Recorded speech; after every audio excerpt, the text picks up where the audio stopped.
Right then, this is a quick walk around video for an absolutely lovely Honda Accord.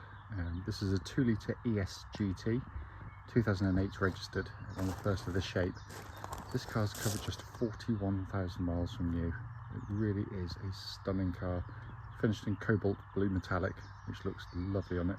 Half leather interior. You get the extended front and rear bumper treatments on the GT models. It's just stunning, absolutely stunning. Go around the car for you.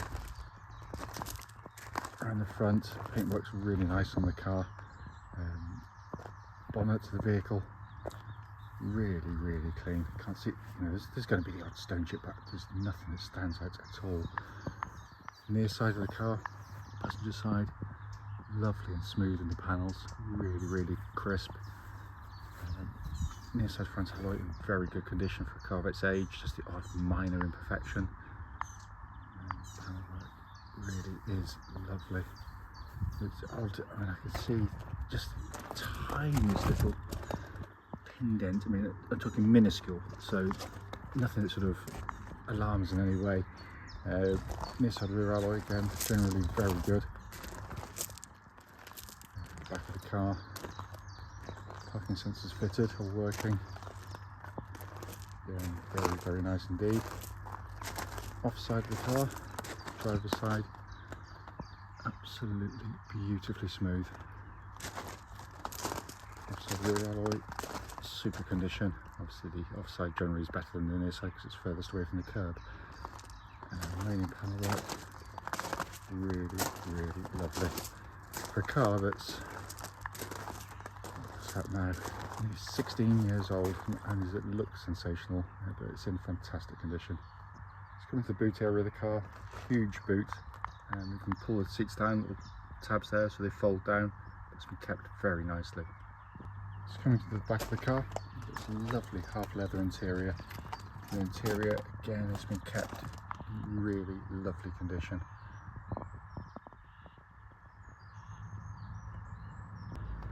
Front and passenger side, again, really nice, full set of original Honda mats. Passenger seat again, superb condition. Finally on the driver's side, again, door card, absolutely lovely. Footwell areas likewise. The driver's seat for its car of its age, incredibly clean. So inside the car now, engine's running as always, so the dash is illuminated.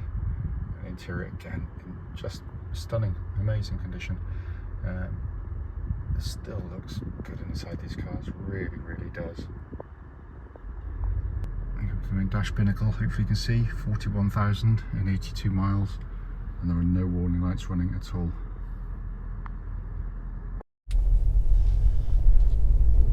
Right then, this is a quick road test video, and this is for a Honda Accord 2 litre ES GT. The car is registered, it's always upside down, AA08RWW, and mileage at the start of the road test is just 41,075 miles. The reason we do all of our videos is really simple. It's to ensure that if anyone's online looking at any of our cars, they get to see the very car advertised actually in operation. We know to our cost, unfortunately, how frustrating it can be to go and see cars which can look perfectly good in photographs or description, but then drive it and find it's got an obvious fault that shows up when you get there, which can be hugely frustrating. Also done on these very quiet country roads. It's a beautiful part of Gloucestershire. This actually forms part of the road test route we take our customers on, and the hope is, of course, it'll be representative of what you'd feel yourself if you went on a drive in a car. So coming to the car, we don't get many of these anymore, unfortunately. I love these cars, so I've got to rein in my natural bias for them. It's an exceptional car in lots of ways, of course. Service history is superb and it drives beautifully. Twist the key, engine settles to a smooth, even idle. There are no warning lights on the car at all relating to the engine or any other part of the car. I regularly say in my videos, and I mean it, that Honda build the best 4-cylinder engines in the world, and for a multitude of reasons. First and foremost, they are the most reliable and most durable engines in their class. They're cam chain driven, there's no cam belts on them, But that's only half the story. It's just how nice they are to sit behind and use. It's a lovely engine. It's flexible, it's economical, it's quiet, it's refined.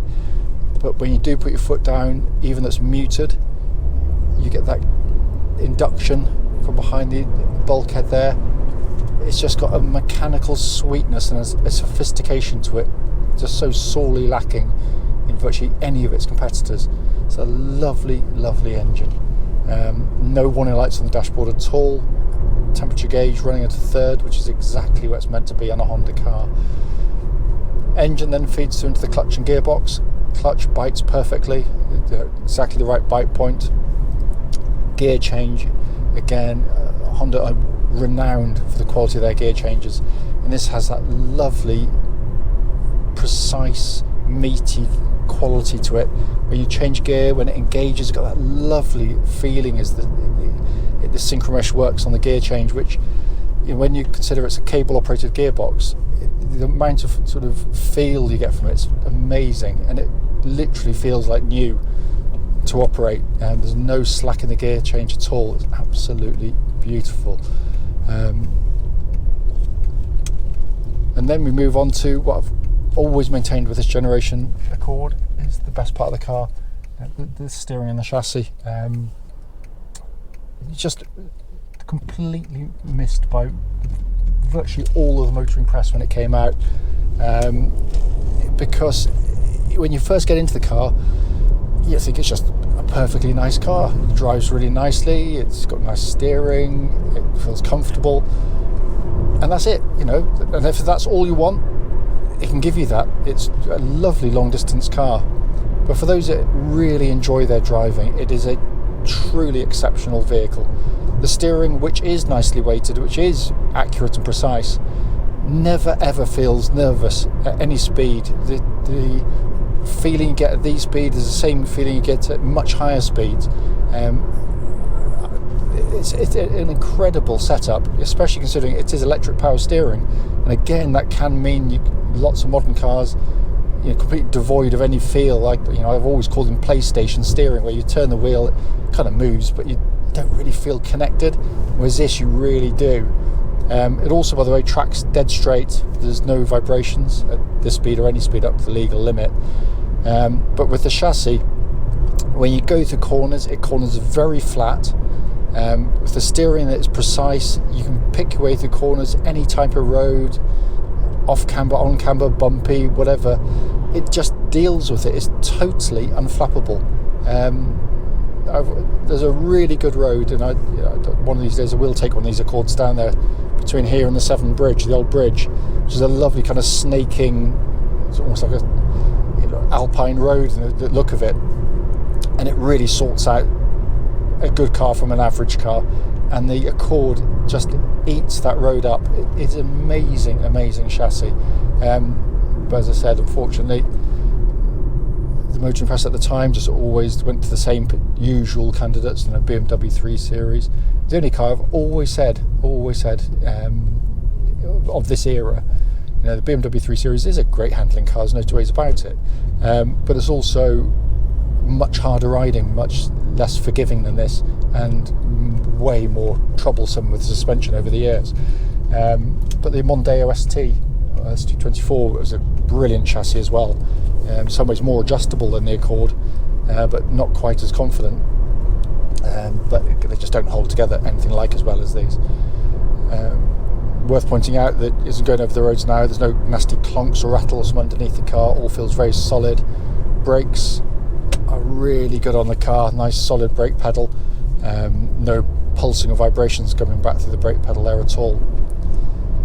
And then finally coming inside, you've got to pinch yourself. It's 13 years old because it still looks inside like a much more modern car to my eyes. What is the video can't get across is just how beautifully put together these cars are. Build quality is extraordinary. It's there's no squeaks, no rattles, but it's just a lovely place to sit. You've got really good seats, great driving position. You sit quite low in the car, which I really like. But the way the architecture of the dash is really nicely laid out for just using the car day to day. It's a very simple car to kind of navigate your way around. A day in the car and you've literally mastered it. But it's just very, very pleasing on the eye. But everything you're going to press is going to have that lovely high quality feel. You twist anything, press a button, it's really satisfying, feel to everything's got beautifully damped. You've got an information display pod, deeply recessed into the dash up there. Nice, simple, easy to use radio. Dual zone climate control system, so you can have different temperatures side to side. And that's pumping out absolutely ice cold air, by the way. And then directly in front, one of your classic Honda dash designs, just beautifully done, like an enlarged motorbike dash to me, where you've got the binnacle, rather. We've got big rev counter, speedo, flanked by the temperature and fuel gauges, and that's all you got.